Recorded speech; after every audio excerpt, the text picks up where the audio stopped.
जून का महीना मलेरिया रोधी महीना है। 1 जून से 30 जून तक मलेरिया को फैलने से रोकने के लिए नूंह स्वास्थ्य विभाग कड़े कदम उठा रहा है। इस महीने में लोगों को जागरूक करने, स्प्रे करने, जल भराव में काला तेल इत्यादि डालने, मच्छरदानियों का वितरण करने सहित कई बड़े कदम उठाए जाते हैं ताकि मच्छर का डंक लोगों के स्वास्थ्य पर भारी न पड़ जाए। खास बात तो यह है कि इस बार नूंह स्वास्थ्य विभाग ने आशा तथा आंगनवाड़ी वर्कर से जुड़ी महिलाओं को फीवर ट्रीटमेंट डिपो का कार्यभार दिया है। इन महिलाओं के पास टेस्टिंग करने से लेकर मलेरिया इत्यादि में खिलाई जाने वाली टैबलेट उपलब्ध होगी। इस महीने में स्वास्थ्य विभाग 60-70 हज़ार मच्छरदानियां जिले के अलग अलग खंडों में वितरित करेगा। कुल मिलाकर कल से मलेरिया रोग से निपटने में कामों में तेजी देखने को मिलेगी। मलेरिया का नूंह जिले से पुराना नाता रहा है। हरियाणा में सबसे ज़्यादा मलेरिया के केस इसी जिले से सामने आते हैं। केसों में पिछले 2-3 वर्षों में भारी गिरावट आई है, लेकिन मौसम जिस तरह से बार बार करवट ले रहा है, बरसात हो रही है, उससे मलेरिया अभी टलता हुआ दिखाई नहीं दे रहा है। बरसात के पानी जमा होने से मच्छर का लार्वा पनप सकता है, जिसको लेकर नूंह स्वास्थ्य विभाग पूरी तरीके से गंभीर है। आप देखें लियाकत अली की रिपोर्ट। हमारा जो स्वास्थ्य विभाग है जून के महीने को मलेरिया मंथ, मलेरिया रोधी महीने के रूप में मनाते हैं और हम भी 1 तारीख से और 30 जून तक ऐसी एक्टिविटीज़ करेंगे जो मलेरिया को रोकथाम में काम आती हैं।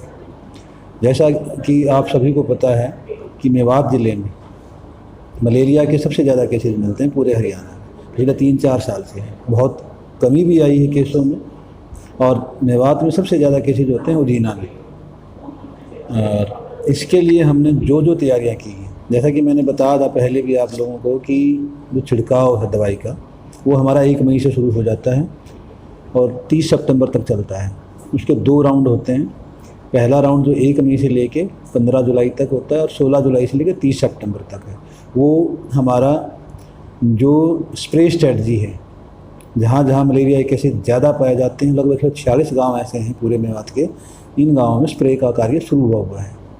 वो एक बात है। इसके अलावा हमारा जो दूसरा काम है कि जहाँ जहाँ पानी भराव है उसमें या तेल डालना या फिर उसमें एक टेमीफॉस नाम की दवाई है वो डालनी, या फिर जो पोंड्स हैं, तालाब हैं, उनमें गंबूजिया फिश डालनी, वो भी हम साथ साथ में करते रहते हैं। इसके अलावा जो हमारी स्वास्थ्य विभाग के मलेरिया वर्कर्स हैं वो घर घर जाकर और इसके साथ जो हमारी आशा वर्कर्स हैं, इसमें हमने टीमें बनानी हैं। प्रत्येक घर को कम से कम 1 बार कवर करना है। उस घर में उनका पर्पस जाने का ये होगा कि किसी को बुखार है तो उसकी स्लाइड या आरडीटी से टेस्ट करेंगे, उसको मलेरिया से की पहचान कैसे होती है, उससे बचाव कैसे होता है और मच्छर ना पैदा हों, इस तरह की चीज़ें उनको बताई जाएंगी कि भाई घर में छत पे बारिश के महीने से पहले, बारिश आने से पहले छत की सफाई कर लें। जो इस तरह के टूटे फूटे बर्तन हैं, गमले हैं, टायर हैं, ट्यूब हैं, उनको उल्टा कर दें या उनको खाली कर दें। और घर में मनी प्लांट है और चीज़ें हैं, कूलर हैं, उन सभी को हफ्ता में 1 बार खाली किया जाए। एक हम ड्राई डे मनाते हैं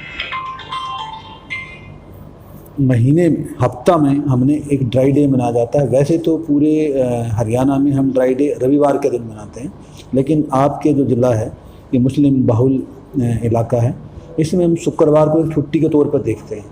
तो शुक्रवार हमें यहाँ फ्राइडे ड्राई डे के दिन में मनाया जाता है। तो हम इसको ऐसे ही रखेंगे कि शुक्रवार ड्राई डे मनाया जाए। जितने भी आपके पानी के बर्तन हैं, टैंक हैं, उनको खाली करके सुखाया जाए धूप में, उसके बाद उनको दोबारा यूज़ किया जाए, खासकर कूलर। दूसरी बात ये देखनी है कि जैसे हमारे यहाँ पे पानी बाहर से ही आता है, उसको इकट्ठा करके रखा जाता है। सीमेंटेड टैंक होते हैं, होदियाँ होती हैं, उसको कवर करके रखा जाए।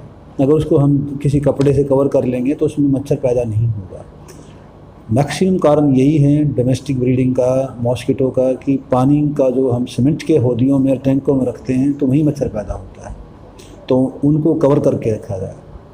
इसके अलावा और चीज़ें जो हैं नलियाँ हैं, आसपास की और चीज़ें हैं, उनमें हम दवाई डालते हैं, या खुद ही मालिक जो घर वाला है वो तेल डाल सकता है, पेट्रोल डाल सकता है, डीजल डाल सकता है, काला तेल डाल सकता है।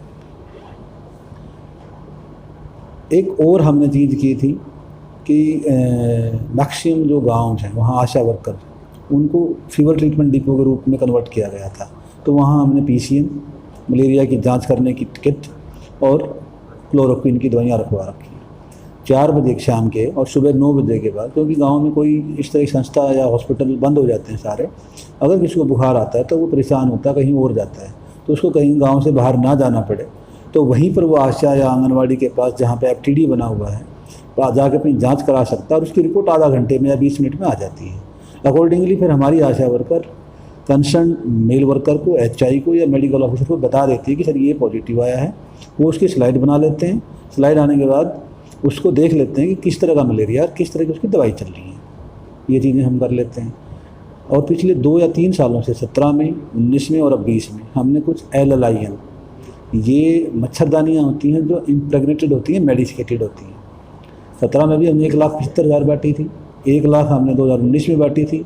अभी भी जो एरिया बच गए थे, जिन जिन गाँव में मलेरिया की अधिकता थी केसों की, या मच्छर जिन गाँव में बहुत ज़्यादा थे, गंदगी थी, उन गाँवों को सिलेक्ट करके मच्छरदानियाँ बांटी जा रही हैं। वो हमारी शायद इस महीने के अंत तक पूरी बट जाएंगी। कितनी मच्छरदानियाँ? 60,000 70,000 के लगभग हैं। ताउड के कुछ गांव हैं, कुछ पुनहाना के हैं और कुछ फिरोजपुर झरका के हैं, नगीना के भी हैं। तो इनमें हम बांट रहे हैं, ज़रूरत के हिसाब से दे रहे हैं।